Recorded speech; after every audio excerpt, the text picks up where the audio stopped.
कहानी की शुरुआत होती है आज से 65 साल पहले, जब दुनिया न्यूक्लियर वॉर की वजह से लगभग खत्म सी हो गई थी। बिजली और हर तरह के कम्युनिकेशन सिस्टम एक ही रात में पूरी तरह बर्बाद हो गए। पूरी दुनिया बहुत बुरे दौर से गुजर रही थी। तब अमेज़न के जंगलों में एक साइंटिस्ट को जेनेसिस पेड़ मिला। इसके करिश्माई फूल में इतनी ज्यादा ताकत थी कि ये पूरी दुनिया को बिजली दे सकता था। इससे इंसानों ने फिर से सब कुछ बनाना शुरू कर दिया। इस आविष्कार के बाद सभी जेनेसिस पेड़ सरकार के कंट्रोल में आ गए। इस न्यूक्लियर युद्ध के बाद पैदा होने वाले 90% बच्चों में जेनेटिक प्रॉब्लम्स आने लगी। इसके बाद साइंटिस्टों ने ये प्रॉब्लम सॉल्व करने के लिए उसी पेड़ के फूल को ह्यूमन डीएनए में डाल दिया। इसके बाद हर एक इंसान अपनी माँ के पेट से ही कोई ना कोई ताकत लेकर पैदा होने लगा। किसी की सुनने की शक्ति कुछ ज्यादा ही बेहतर होती तो किसी की नजर बहुत ज्यादा ही बेहतरीन। इस तरह की ताकतों के साथ पैदा होने वाले लोगों को जेनेटिक्स बुलाया जाने लगा और ये लोग इस नई दुनिया में बिल्कुल राजाओं की तरह जीने लगे। लेकिन लगभग 10% लोगों का इम्यून सिस्टम थोड़ा कमजोर था, जिससे उनके शरीर ने इस फूल को बिल्कुल भी एक्सेप्ट नहीं किया।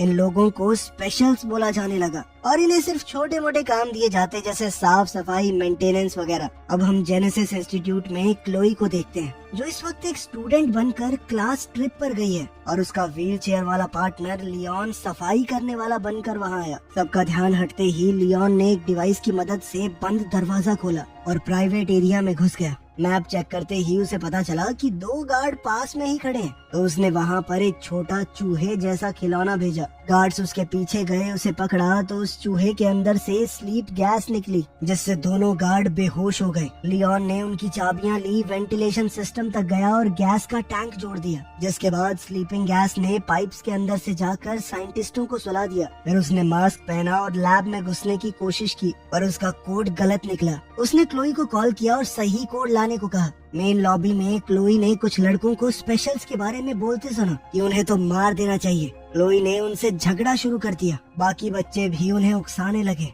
एक गार्ड भाग कर आया। क्लोई ने बेचारी बनकर गार्ड से मदद मांगी और उसी वक्त उसकी जेब से नोटबुक चुरा ली। नोटबुक में उसे सही कोड मिला जो उसने लियोन को भेज दिया।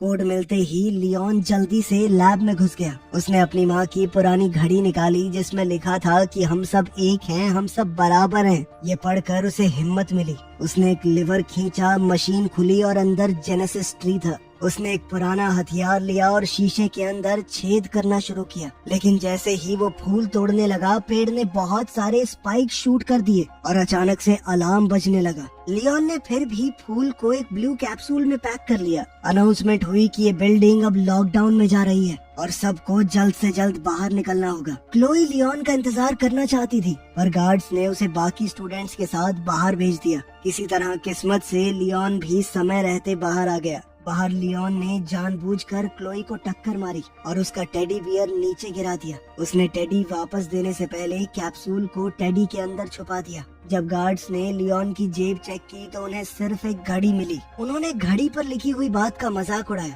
और साथ ही लियोन को फ्रीक कहकर पुकारा। एक आदमी बहुत ध्यान से सभी स्टूडेंट्स को चेक कर रहा था, लेकिन उसने भी ये तो नहीं सोचा कि इस टेडी के अंदर फूल छुपा हुआ होगा। कुछ देर बाद क्लोई और लियोन सड़क पर बड़ी स्क्रीन पर न्यूज देखने लगे। सेनेटर फ्रैंक लोगों से कह रहा था कि पैदा होने से पहले ही क्यों, हम फूल का इस्तेमाल लोगों के जन्म लेने के बाद भी तो कर सकते हैं। इसके बाद फेमस सिंगर मीरा वहाँ आई। उसने अनाउंस किया कि वो बिना ताकत वाले लोगों की डिस्ट्रिक्ट में फ्री टूर कर रही है, ताकि सब लोग एक साथ मिलकर रहें। अपना हुलिया बदलने के बाद लियोन ने क्लोई को समझाया कि पॉलिटिशियंस और सेलिब्रिटी सिर्फ ड्रामा करते हैं, उन्हें हम जैसे लोगों की कोई परवाह नहीं है। अभी थोड़ी देर पहले सड़क पर एक हमारे जैसे गरीब आदमी को खाने के स्टोर से धक्का देकर निकाल दिया गया। तभी हम देखते हैं कि एक सफाई करने वाला आदमी खिड़की से कुछ मिटा रहा था। वहाँ लिखा था डेथ टू द जेनेटिक्स, जिसका मतलब था कि सब लोग जेनेटिक्स को देखकर खुश तो नहीं है। वहीं मीरा के मैनेजर ने उसे कहा कि हालात खतरनाक हो रहे हैं। स्पेशल डिस्ट्रिक्ट जहाँ पर वो 10% लोग रहते हैं जिनके ऊपर उस फूल ने काम नहीं किया,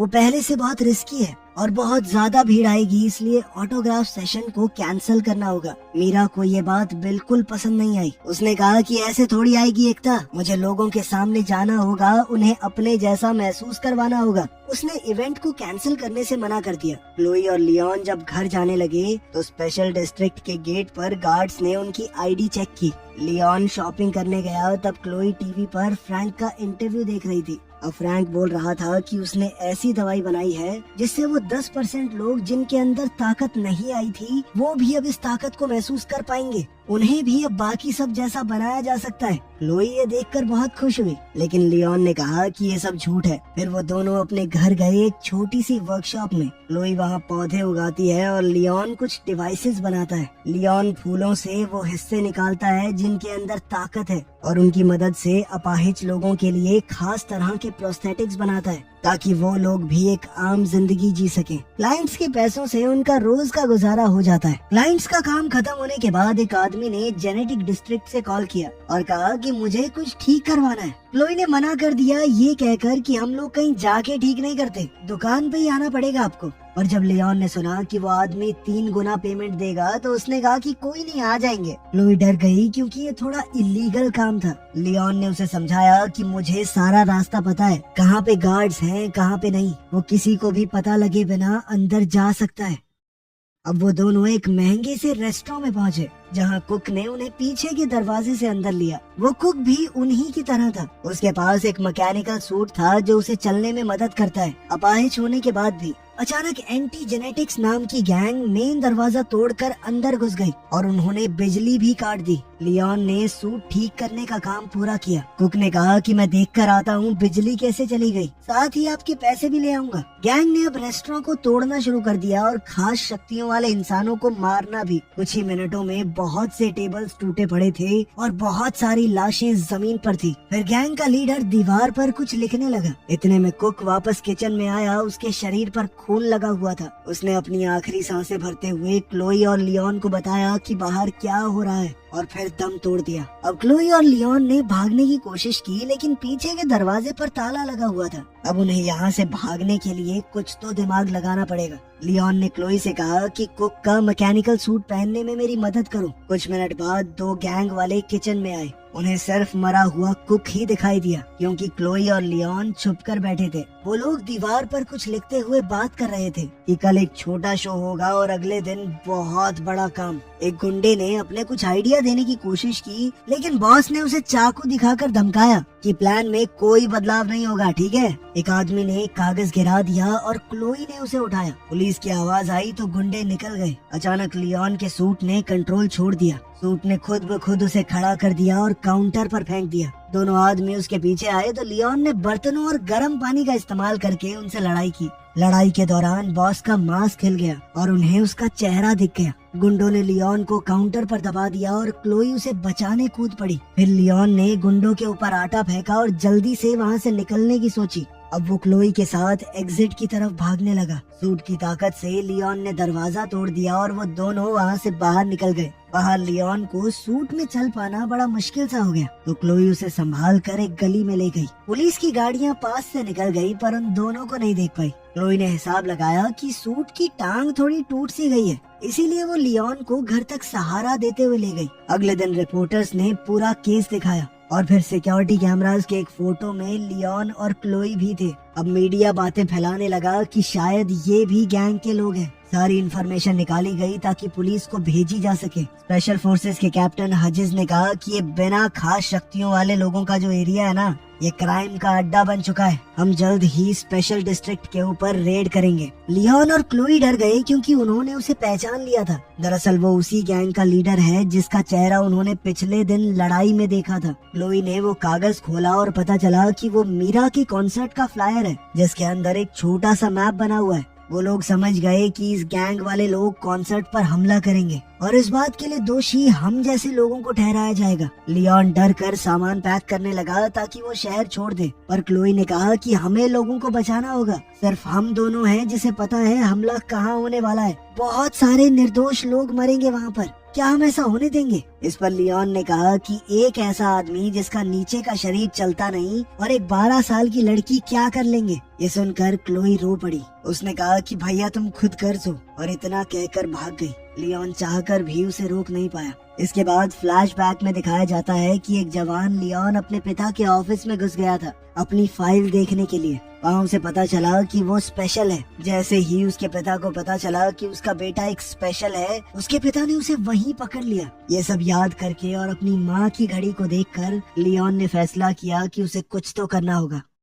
कुछ घंटों बाद क्लोई वापस आई और लियोन को सूट को ठीक करते हुए देखा। उसने लियोन की सूट पहनने में मदद की। लियोन ने अपने हाथ पांव थोड़े चलाकर देखे और कहा कि वो ह्यूजेस को पकड़कर उसके गुनाह कबूल करवाएगा उससे। लियोन ने कुछ अबाड़ कबाड़ चीजों से अपने लिए हथियार बना लिए और लोहे तक को मोड़ देने की अपनी ताकत दिखाई। क्लोई को सूट के अंदर कुछ खास तरह की तारें दिखी तो वो एक केमिकल बनाने दौड़ी जिससे सूट में लगे हुए हथियार एक्टिवेट हो जाए। उसी वक्त मीरा स्पेशल डिस्ट्रिक्ट में कॉन्सर्ट कर रही थी। जनता उसे देखकर पूरी तरह बेकाबू हो गई। फैंस को लोग धक्का मारने लगे। सिक्योरिटी उन्हें जैसे तैसे पीछे कर रही थी। कॉन्सर्ट के बाद मीरा बस में चढ़ने जा रही थी तब गार्ड्स ने उसकी सिक्योरिटी और मैनेजर को मार कर गिरा दिया। फिर रेबल्स ट्रक में आ गए और दीवारों पर अपना मैसेज लिखने लगे। हजेस ने मीरा को धमकाया कि चुपचाप हमारे साथ चलो वरना बुरा होगा। तभी लियोन वहाँ पर सूट और मास्क पहने आ गया। वो बालकनी से नीचे कूदा और सीधा हमला करना शुरू कर दिया, लेकिन क्लोई के केमिकल्स की वजह से सूट में पौधे उग गए। ये देखकर गुंडे हंसने लगे, लेकिन लियोन ने उन पौधों का ही इस्तेमाल कर लिया। एक आदमी गैस से गिर गया, दूसरा बेलों में उलझ गया। क्लोई ने एक चोरी की हुई गाड़ी से मीरा को आवाज लगाई, जबकि लियोन हजेस और उसके लोगों से लड़ने लगा। शुरुआत में तो लियोन बढ़िया मुक्के पेल रहा था, लेकिन फिर पूरी गैंग ने उसे घेर कर नीचे गिरा लिया। तब क्लोई ने गाड़ी से एक आदमी को टक्कर मारी। लियोन मौका देखकर गाड़ी में बैठ गया, लेकिन मीरा चीखने लगी। समझाने का वक्त नहीं था तो क्लोई जल्दी से गाड़ी भगाकर सबको वहाँ से ले गई। उन दोनों ने जल्दी से घर पहुंचकर दरवाजे बंद कर दिए। बाहर गैंग वाले उन्हें सड़कों पर ढूंढ रहे थे। वहीं टीवी पर रिपोर्टर्स बोल रहे थे कि मीरा को किडनैप करने की कोशिश की गई, लेकिन एक अनजान हीरो ने उसे बचा लिया। दूसरी ओर मीरा ने देखा कि लियोन घायल हो गया था। अब उसने जल्दी से लियोन के जख्मों पर मरहम पट्टी की और बताया कि मैं पहले एक डॉक्टर बनना चाहती थी। क्लोई ने लियोन की एकदम फ्लावर हीरो जैसी ड्राइंग बना दी, जो लियोन को तो बिल्कुल पसंद नहीं आई,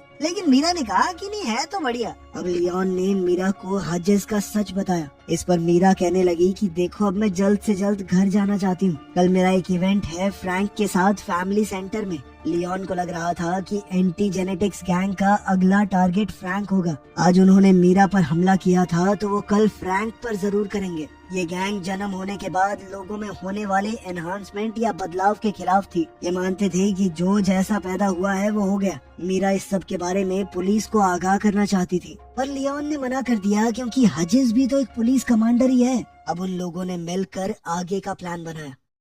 अगले दिन मीरा और लियोन फैमिली प्लानिंग सेंटर गए, जैसे वो कोई नया शादीशुदा जोड़ा हो जो अब बच्चे करना चाहते हैं। मीरा फेमस थी तो उसने डॉक्टर से कहा कि सर मैंने अपॉइंटमेंट नहीं ली और ना ही किसी को आज तक अपने पति के बारे में बताया, क्योंकि मैं मीडिया से अपने परिवार को बचाना चाहती हूँ। लियोन ने डॉक्टर को जैसे तैसे मना लिया कि वो उन्हें अपनी फैसिलिटी का एक टूर दे। इस सब के दौरान लियोन ने बड़ी चालाकी से एक चाबी चुरा ली। फिर उसने वहाँ काम करने वाले लोगों का ध्यान भटकाया, ये कहकर कि मीरा आप सबके लिए परफॉर्म करेगी। ये कहकर उन्होंने सभी लोगों को एक कमरे में इकट्ठा कर दिया। तभी एंटी जेनेटिक्स गैंग के लोग आ गए और लियोन लॉबी में उनसे भिड़ गया। गुंडे उस पर टूट पड़े तो लियोन ने गैस बॉम्ब्स छोड़े जिससे उनके मास्क तक पिघल गए। शुरुआत में लियोन बहुत बढ़िया लड़ रहा था, लेकिन वो लोग बहुत ज्यादा थे, उन्होंने उसे नीचे गिरा लिया और वो गुंडे मिलकर उसे मारने लगे। अजीज ने उसका मास्क उतारा और उसके चेहरे पर बार बार मुक्के मारने लगा। तभी अचानक फ्रैंक की सिक्योरिटी आ गई और गुंडे भाग गए। इस पर मीरा ने बताया कि उसने ही फ्रैंक को कॉल किया था, क्योंकि वो समझ गई थी कि गुंडे ज्यादा होंगे, लियोन अकेला नहीं संभाल पाएगा। लियोन ने पूछा कि गार्ड्स ने गुंडों को फॉलो क्यों नहीं किया, तो फ्रैंक ने कहा कि तुम हमारे लिए उनसे ज्यादा जरूरी थे। पता चला कि फ्रैंक असल में लियोन का पिता है। क्लोई ये सुनकर पूरी तरह चौंक गई। वो सोच में पड़ गई कि लियोन ने आज तक उससे झूठ कहा कि उनके पिता मर चुके हैं। वो नाराज होकर वहाँ से भाग गई। अब रिपोर्टर अंदर आ गए तो उन्हें देखते ही फ्रैंक का पॉलिटिशियन मोड ऑन हो गया। उसने कहा कि मेरा बेटा एक प्रूफ है कि जेनेटिक्स और ऐसे लोग जिनके ऊपर फूल ने काम नहीं किया, उन लोगों के बीच में गैप बहुत ज्यादा बढ़ गया है। इसीलिए कल वोट बड़े ध्यान से देना। एक हफ्ते बाद अनाउंस हुआ कि फ्रैंक के प्रोजेक्ट को लगभग सबने अप्रूव कर दिया है। बहुत सारी बसेस स्पेशल डिस्ट्रिक्ट में आई और सभी गरीब लोगों को शहर के बाहर एक मेडिकल कैंप में भेज दिया गया। इस ट्रीटमेंट के बाद उन लोगों के अंदर भी कोई कमी नहीं रहेगी, तो इसीलिए उनकी रहने की जगह यानी स्पेशल डिस्ट्रिक्ट को खोल दिया जाएगा और सभी लोग आराम से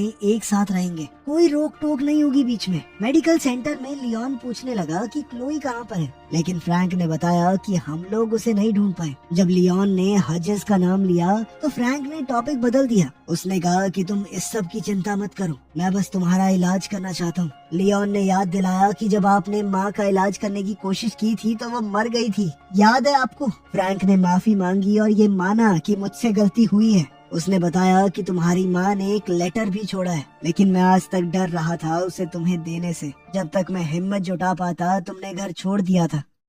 अब लियोन ने लेटर खोला। उसकी माँ ने लिखा था कि मुझे तुम लोगों को छोड़ना पड़ा, उसके लिए मैं माफी चाहती हूँ। वो चाहती थी कि लियोन एक अच्छा आदमी बने, लेकिन उसे डर था कि लियोन के अंदर का गुस्सा उसके दिल को खा जाएगा, उसके अंदर कड़वाहट आ जाएगी। उसने कहा कि बेटा, लोगों को माफ करना सीखो, क्योंकि कोई भी आखिर तक साथ नहीं होता। ये सब पढ़कर लियोन अपनी माँ को याद करके रोने लगा। मीरा वहाँ आई और लियोन को ताजी हवा के लिए बाहर ले गई। बाहर घूमते हुए लियोन को क्लोई दिख गई तो उसने उससे माफी मांगी। क्लोई भी अपने भाई से ज्यादा वक्त तक गुस्सा कैसे रह पाती। फिर लियोन ने बताया कि मुझे लगता है फ्रैंक ने ही सारे हमले करवाए हैं ताकि उसका प्रोजेक्ट अप्रूव हो जाए, लेकिन उसे पकड़ने से पहले उन्हें उसके खिलाफ सबूत ढूंढना होगा। क्लोई को एक आइडिया आया और उसने एक आदमी से जिसके पास आई प्रोस्थेटिक है उसका कैमरा मांग लिया। उधर डॉक्टर्स ने अगले पेशेंट का नाम अनाउंस किया। उधर लैब में क्लोई ने वेंट्स में घुसकर रिकॉर्डिंग स्टार्ट कर दी। हजेस और फ्रैंक आपस में बात कर रहे थे।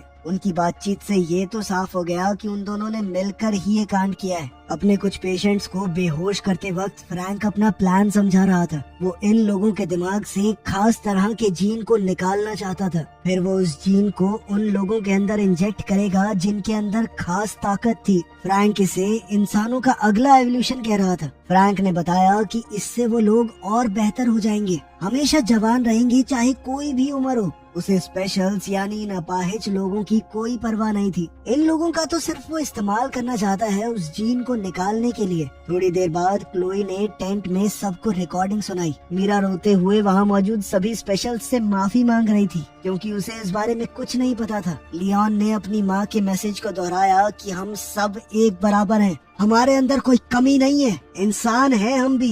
ये बातें कहते हुए उसने सबको लड़ाई के लिए उकसाया। उसने कहा कि मुझे किसी भी हालत में मेरा सूट चाहिए। इस पर क्लोई ने बताया कि मैंने पहले ही स्टोरेज की चाबियां चुरा ली हैं।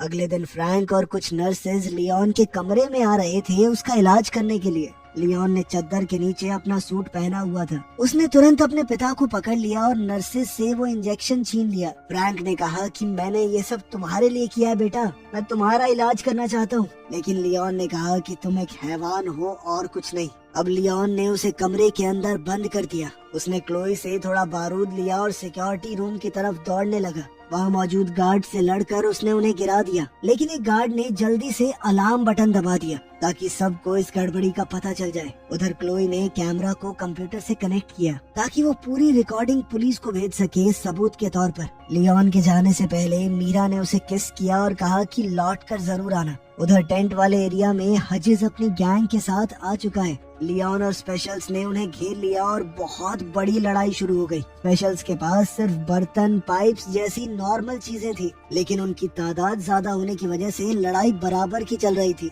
वहीं लियोन का सूट उसे एक वक्त पर बहुत सारे लोगों से लड़ने की ताकत दे रहा था, लेकिन हजेस ने बैकअप बुला लिया और हथियारों वाले बहुत से लोग आ गए। कई स्पेशल्स लड़ते हुए गिर रहे थे। वहीं लियोन हजेस से अकेले लड़ रहा था। कुछ देर बाद हजेस ने लियोन को नीचे गिरा दिया और लियोन ने भागकर बचने की कोशिश की। उधर सिक्योरिटी रूम में एक आदमी ने मीरा को गले से पकड़ लिया। तभी एक स्पेशल वहां आया और जल्दी से उस आदमी को मार गिराया। कंप्यूटर ने आखिरकार फुटेज अपलोड कर ही दी और क्लोई ने जल्दी से पुलिस को बुलाया। उधर लैब में लियोन अपनी जान बचाने के लिए रेंग रहा था। हजेस ने पीछे से आकर उसे मारा। अब टेबल्स और कंट्रोल पैनल के बीच में उनकी लड़ाई हो रही थी। लियोन ने जेनेसिस पेड़ की मशीन खोल दी और फिर एक चीज फेंक कर मारी जिससे शीशे के ऊपर क्रैक आ गया। उसकी इस हरकत के बाद तो हजेस ने लियोन को पकड़कर और मारा और उसे मशीनों के ऊपर फेंक दिया। इससे पूरा शीशा ही टूट गया। अब हजेस उसे मारने ही वाला था जब लियोन ने अचानक ही एक फूल तोड़ दिया। अब तक वो जान चुका था कि फूल तोड़ने से पेड़ के अंदर से स्पाइक निकलेंगे। वो हजिस के चेहरे में घुस गए और वो गिर पड़ा। वहीं पुलिस ने आकर फ्रैंक के सारे लोगों को अरेस्ट कर लिया। उन्हें कई सारे सबूत भी मिले। तभी क्लोई और मीरा लियोन को देखने के लिए भाग कर आई और इस बार लियोन ने आगे बढ़कर मीरा को चूम लिया। एक हफ्ते बाद सभी न्यूज चैनल्स फ्रैंक के इस घिनौने प्लान को एक्सपोज कर रहे थे। लोग कह रहे थे कि एक मास्क वाले आदमी ने सबको बचाया है। अफवाह थी कि वो फ्रैंक का बेटा है, लेकिन पुलिस वालों ने इस बात को नकार दिया। फ्रैंक खुद वहाँ से भाग गया था। अब गवर्नमेंट ने भी लोगों को अलग अलग रखने की अपनी पॉलिसी बंद कर दी। अब सब लोगों को आजादी थी, कोई भी कहीं जा सकता था। इस सब के दौरान मीरा का गला डैमेज हो गया था, तो अब वो गा तो नहीं सकती, लेकिन लियोन के साथ अपनी जिंदगी में बहुत खुश है। लेकिन फ्रैंक अभी भी फरार था। कहानी के आखिर में हम उसे देखते हैं कि वो अपने बेटे को दूर से घूर रहा था। वीडियो पसंद आई तो लाइक कर देना, चैनल को सब्सक्राइब कर लेना। मिलते हैं अगली वीडियो में।